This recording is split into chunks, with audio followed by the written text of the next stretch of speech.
imagination. What can we imagine in terms of how the future will be as a result of the infrastructure that we can put in place? And I think that's really a defining characteristic of some of the great work that goes on. People who can actually project forward and can create this sustainable infrastructure that's going to last for a long time. And that's both here and now, today, but it's also in the future as well. And we have to continue to challenge ourselves to bring that imagination around what we can do with what we've got at the moment, but also what we can do with what we build in the future.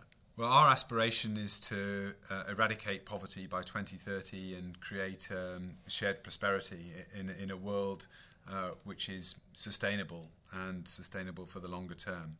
So it's a huge ambition and huge goal. But we can't do it without engineers. We can't do it without the people who are going to build the infrastructure that enables that to happen.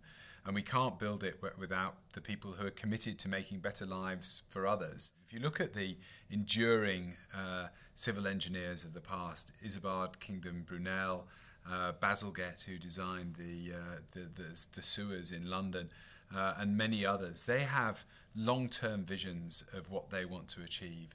And I think engineers can do the same thing by engaging with their communities and the built environment in which they're a part, and really make a significant contribution to advancing the whole issue of improving people's lives and creating a better world in which we can live and work.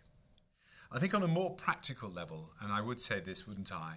I think it's about how do you finance some of these assets. So what do you do to think about the risk profile and the proposition to the various forms of capital that are out there?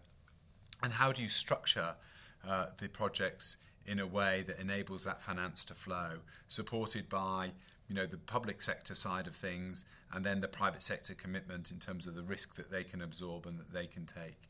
And when that works together really well, you see great projects that leverage private sector capital and know-how, but are also delivered for the public good.